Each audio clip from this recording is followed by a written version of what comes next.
Somewhere beneath the Atlantic Ocean, or perhaps the Mediterranean, or the coast of Spain, lies a city that has never been found. A city that may never have existed at all. And yet, for more than 2,000 years, it has refused to disappear. It has driven explorers to ruin. It has launched expeditions costing millions of dollars. Entire careers have been built in its pursuit. Entire reputations destroyed. The city is Atlantis. And the most unsettling thing about it is not that we cannot find it.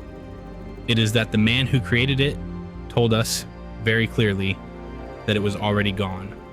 To understand Atlantis, you have to start not with the ocean, but with a philosopher. In 360 BCE, the Athenian thinker Plato wrote 2 dialogues in which a character named Critias recounts a story passed down through generations. The story, he claims, originated with the statesman Solon, who heard it from Egyptian priests in the city of Sais around 590 BCE.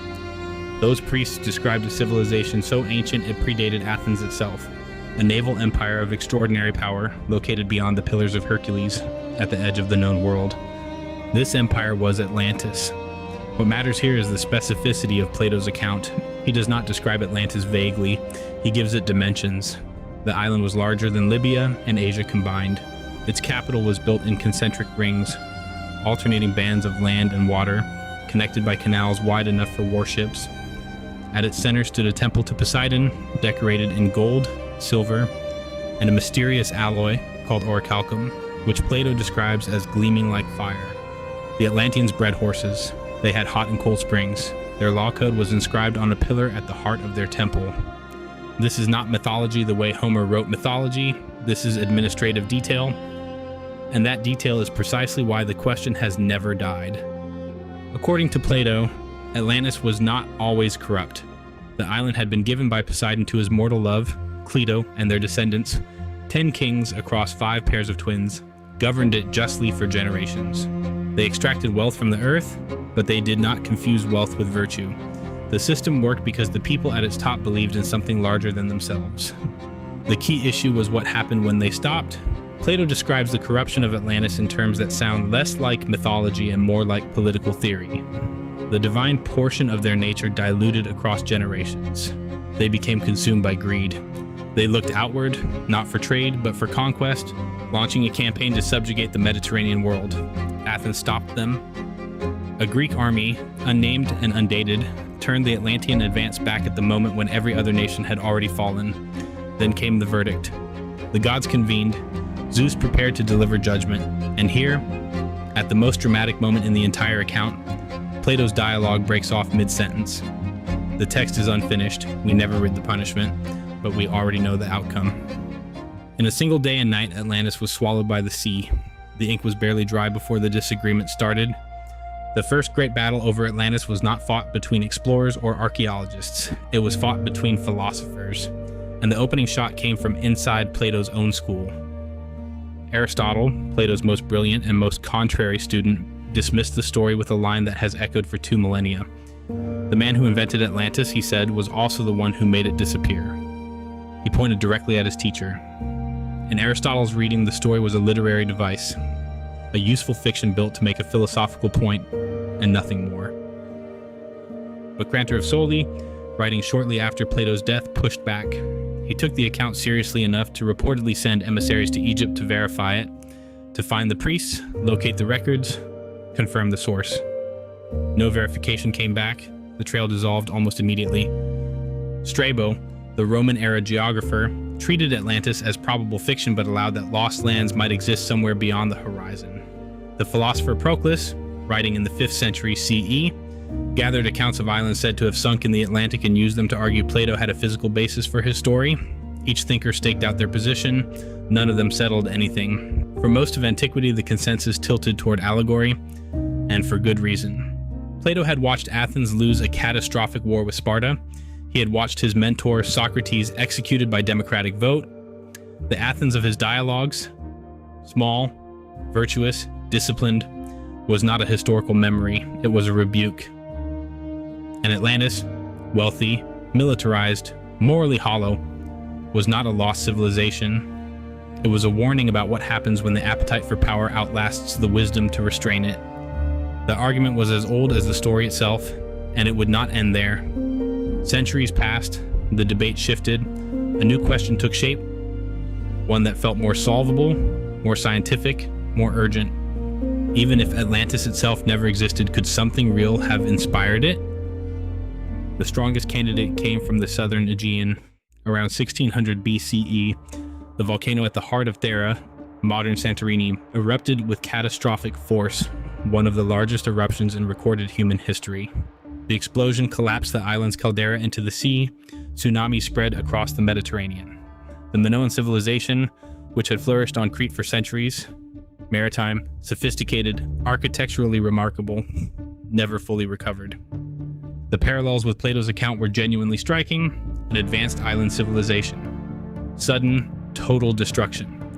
The sea swallowing what had been there before. Researchers pointed to the concentric layout of Thera's ancient harbor, the Minoan use of canals, the cultural complexity that matched Plato's description of Atlantean life.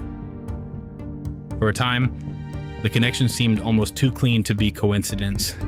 But there was a problem no amount of enthusiasm could resolve.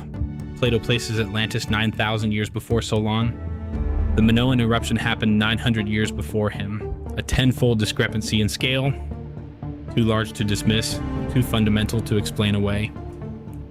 Either Plato made a decimal error, or the pattern was coincidence dressed up as evidence.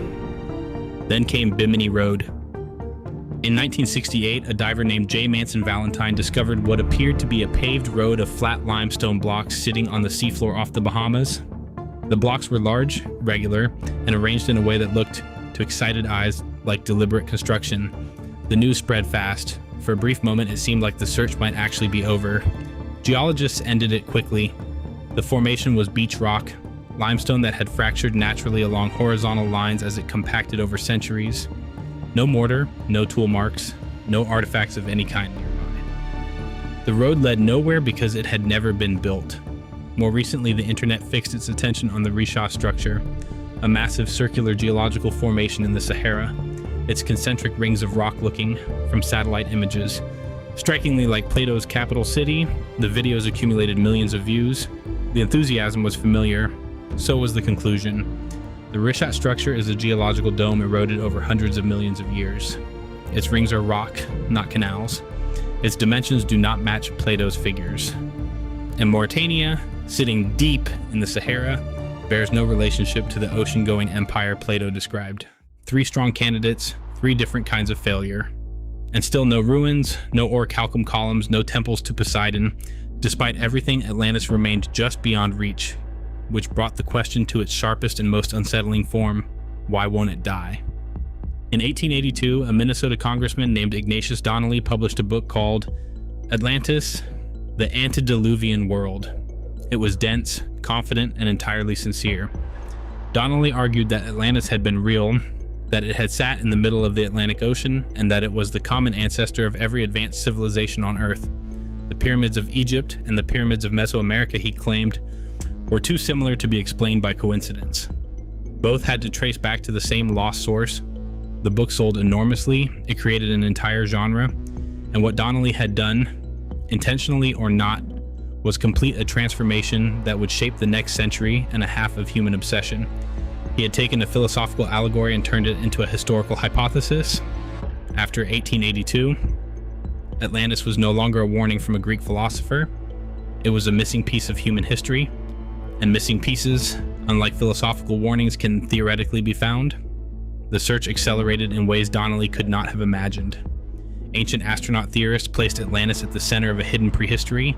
Documentary filmmakers presented each new candidate location as a potential breakthrough.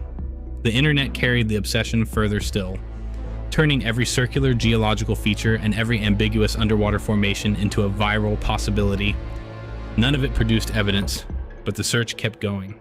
Part of the reason was Plato himself. He had not written Atlantis the way ancient poets wrote myths. He gave measurements, locations, dates, laws, temples, canals. He described his lost world with the kind of detail people associate with memory rather than legend. And once a story feels that specific, it becomes remarkably difficult to dismiss completely. But facts alone cannot explain why Atlantis refuses to die. There is something deeper at work. Atlantis endures because it is not really a story about a place. It is a story about a pattern. A civilization that grew rich, grew powerful, grew arrogant, and was judged for it. Every era that has grappled with imperial overreach, moral decline, or the fear that progress might not be permanent has looked at that story and recognized something uncomfortably familiar. The 19th century saw itself in Donnelly's vanished empire at the height of colonial expansion. The 20th century saw it in the fantasy of a super civilization lost to catastrophe. The 21st century finds it here, in this search, carried forward by the same refusal to accept that something so specifically described could simply not exist. Every generation finds Atlantis because every generation needs it. Plato left no ambiguity about what the story meant. Atlantis was not destroyed by a random natural disaster, it was destroyed by judgment. The flood that swallowed it in a single day and night was not an accident of geology, it was a verdict, delivered by gods who had watched a civilization abandon the values that made it worth saving. The earthquake and the ocean were not the point, the moral failure was the point. And perhaps that is why the physical city has never mattered as much as we pretend. An Atlantis that is never found cannot be reduced to an archaeological footnote. It cannot be explained away. It remains permanently possible, permanently useful as a question about power, ambition, and the things empires tell themselves before they fall. 2.5 millennia after Plato wrote those words, the question still has work to do. The search was never really about finding a sunken island. It was about what we are looking for in the idea of one. The ocean keeps its secrets, and we keep asking.